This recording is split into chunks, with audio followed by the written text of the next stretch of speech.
Hi, the parable of the talents. Getting ahead or getting on? If you want to read about it, have a look at Matthew chapter 25, verses 14 to 30. I wonder which of these is more important to us, getting ahead or getting on? Do we strive towards maximising everything else that we do to pull the last ounce of our abilities out, or do we strive to get on with everybody else, treating everyone with honour and with respect? Most of us live in some form of community or another. It might be a local one, it could be a church one, it could be a school, a workplace, an online community, or some form of social club. Whichever combination fits you. We are all forced by community to choose day after day in many interactions between getting ahead and getting on.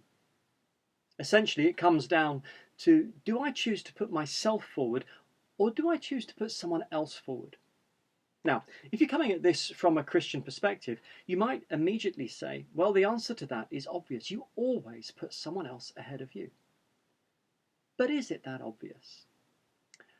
Imagine you're in a situation where there's a job that needs to be done and there are two people who could do it. You're one of them and there's somebody else. The difficulty is that you know that you are really well suited to this job. You've got all the gifts and the talents for it, and frankly the other person doesn't. Doesn't matter how nice they are, it's just not their field of expertise. It's not a matter of conceit, this is just that kind of honest truth. But to complicate matters further, you also know that it'll be really good for your career, or maybe your social standing, if it's you that do the job. Now you're feeling really confused. A mature Christian will be asking themselves all kinds of questions about putting forward someone else's needs to be seen and valued versus their own needs to be seen and valued, and all in this context of a really important job that has to be done well.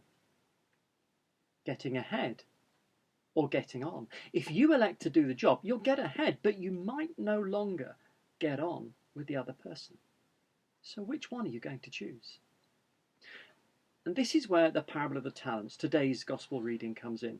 I say that because I find this to be one of the most difficult to interpret passages, parables I should say, that Jesus ever spoke. Doubtless many of us have been brought up with one interpretation. In recent years people have begun to question that in favour of another one. Now there's a third, and yesterday I read a fourth. So with that in mind, let's start out with the standard way of looking at this passage. The parable of the talents falls into a series of stories and teachings in which Jesus gives his take on the end of the world, about the end of the age, and about judgment. And so that's clearly the context that we need to be interpreting this in. In other words, this is a story whose intent is to cause us to question what we are doing with our lives and what the eternal outcome of that might be. The story tells about a rich man, and he goes on a journey. But before he goes, he entrusts his money to 3 slaves. He recognizes that they each have a different level of ability. So one gets 5 talents, one gets 2 talents, and the third just gets 1 talent. To understand this, we need to know a talent is not a gift or a natural ability the way that we've interpreted it in the English language. If you read it like that, you might miss the point. A talent was actually a sum of money, a huge sum of money. It was probably 35 kilograms of gold. Some suggest a talent was roughly 20 years' wages for an ordinary person, or maybe 6,000 days' wages. So we're talking an awful lot of money here. So the master goes away on a long journey and the slaves get to work. 2 of them start trading with the money, and their enterprises are really successful. They double their money. The third, for reasons that may or may not become clear, he just digs a hole and sticks his master's money in the ground. When the master returns, he's justifiably proud of his first 2 servants, or his first 2 slaves rather, and the work that they've done. His response to them is one of the things that suggests the traditional interpretation is right, that this is about what we do with the gifts God's given us and what the outcome of that will be at the end of our lives. When he says to them, enter into the joy of your master.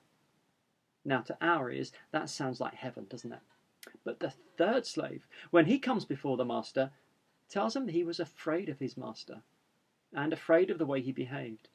So he simply kept what he was given and returned it to him.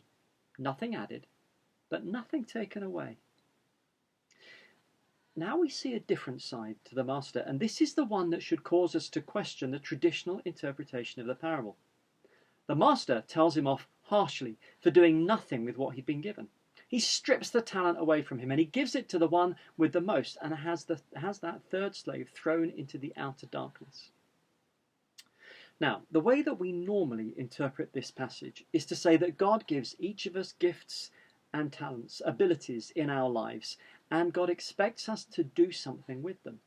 It becomes a parable about getting ahead, about being proactive, about making use of our lives, not just frittering them away. And that's good teaching. Don't get me wrong on this. I would wholeheartedly endorse that idea. We have to live the lives we've been given to the best of our abilities. You and I are given a whole range of possibilities of things that we can do with our lives. If your experience is like mine, sometimes I find the Spirit of God gives me clear direction in what to do. But sometimes I find that she says, you choose, Paul. What do you think is the right course of action? But either way, we are expected to do something with our lives. And when we stand before God at the end of our lives, we will be called to give an account of what we did with them. So yes, in one sense, there's nothing wrong with that interpretation. It's just that there are some aspects of the parable which could make us question that approach and perhaps think there's something else. So let's go back and look at these question marks. Firstly, what if that third slave was correct in his assessment? Remember, this is a story. What if the master was harsh? Certainly, his actions seem to suggest the third slave had been correct. And notice how the master says to him that if he couldn't be bothered to trade with it, at the very least, he should have invested it with the banks and made some interest on it. Well, what's wrong with that, we might say? In our culture, nothing. That's exactly what we would do. If you're given money, you don't stick it under the bed. You put it in a bank or a building society or somewhere where it's going to earn some interest. But for a first century Jew, this would have been a shocking thing to hear, because they called this usury and it was against the law.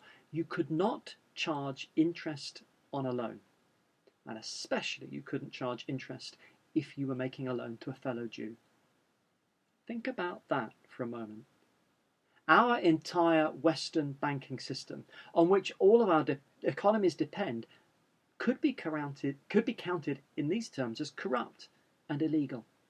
Now, there's a sermon there in itself, and I'm not going to go there with that one, but it should make us pause for thought. How do investors act ethically? How could we get ethical projects off the ground unless there were financial backers? This isn't an easy one, is it? Which is why it's another sermon for another day. But for Jesus, in his first century Jewish context, to have suggested that the master was condoning that, doesn't that strike you as a little bit odd? And then finally, you get that line, for all who have, more will be given. But for those who have nothing, even what they have will be taken away from them.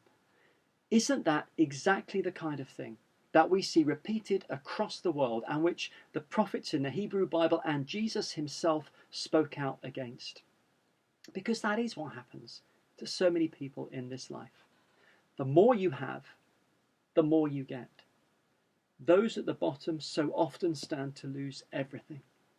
Is that really likely to be something that Jesus is condoning, even in the story? Because it goes against absolutely everything that his life and his teachings were about. These questions that are being raised about how we formally interpreted this parable have begun to try and turn it on its head and suggest that actually we need to stop trying to see the master as being an allegory of Jesus and instead start seeing him as exactly what the third slave says he was, a cruel taskmaster. In this retelling of the story, it's the third slave who is actually the honourable one, because he refuses to play the dog-eat-dog game of the market. Going back to where we started, the choice between getting ahead or getting along, The other two slaves are playing the getting ahead game. But the third slave is playing the getting along game. The first two are happy to trade, knowing that there will be losers. But the third slave won't do that to his community, to the people around him. Instead, he chooses simply to return the money to his master. And because of that ethical decision, he is thrown out of the economic system and has to suffer for it. But he's kept his honour and he has not traded on the backs of other people. If we interpret the passage in this way, then it becomes more about counting the cost to our livelihood of living a life that gives, that seeks to get on rather than get ahead. It becomes a way of saying, if you play the game by the rules of this world, you'll probably end up making a good profit. But if you live by the rules of the gospel and put other people first, then you will probably end up being thrown out of the system and you'll suffer the loss of everything in this world. Reading the parable like that turns it on its head. And now it becomes an observational critique of the way that the world works. This is what we might call the liberation theology interpretation. And it challenges us to think carefully about what we do with our money and the vital importance of ethical investment ahead of making the biggest profit. So, which interpretation is it? Well, actually, Jesus may not have intended either of these, and I'll come back to that right at the end in a couple of minutes. But the beauty of a parable is that you can use it to teach a number of different things, and that's what I think we should do here, because both of those interpretations are valid in the context I'm talking about here of getting on or getting ahead. You see, I believe we are called to do both of those things. We are called to maximize the use of the abilities that we have. That's why we were given them. And we are called to build up and serve our communities. Getting ahead and getting on. Somehow we have to walk that really fine line that keeps both of those two things in tension. If your life becomes all about getting ahead, then you will end up walking over people in the community. You may even find that the community will reject you. But conversely, if your life becomes all about getting on with other people, then you run the risk of being nothing more than a people pleaser and actually wasting the abilities that you've been given. Yeah, everyone's going to love you, or at least like you, but you won't love yourself because of the ways in which you've had to compromise your values and not use your gifts so that no one says a bad word about you. Yes, you will probably get on with everyone, but you won't have used the abilities you've been given because you have kept avoiding situations that might have caused difficulties.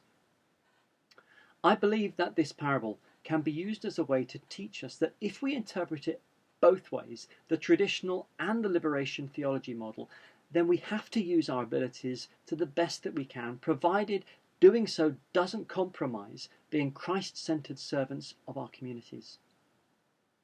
And we have to do the very best that we can to get on with everyone, provided that in so doing we don't put aside our responsibility to use what we've been given, recognizing that doing so may sometimes cause tension.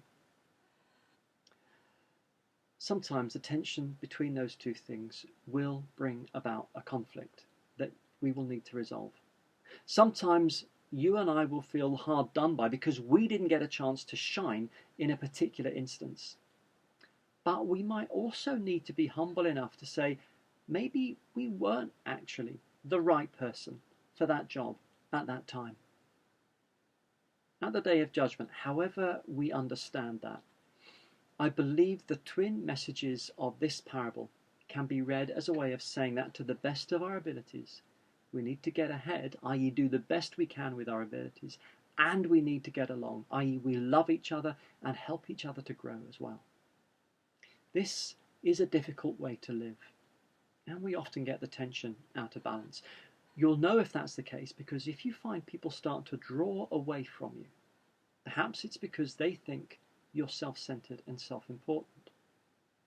Or if you feel ill at ease with yourself and feel like you're always deferring to others, then it's possibly because you are never allowing yourself to shine. we have been given gifts and we have been told to love. Doing both can be a challenge, but that's how we are called to live. That's what we can learn from this parable. But before I finish, I'll tell you what some theologians are now saying this passage was really about. So what did it really mean? What did Jesus really intend? Well, Tom Wright, as usual, needs to be heard on this. He reminds us that Jesus was often very critical of the religious systems and the temple domination system of his day.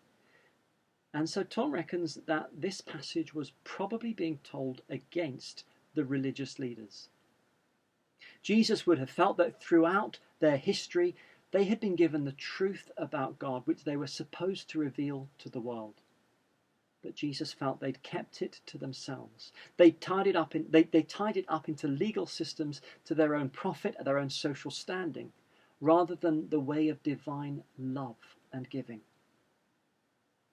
So Tom Wright suggests that Jesus told this parable against the religious leaders, that it was as if they had been given the truth and they had buried it in the ground.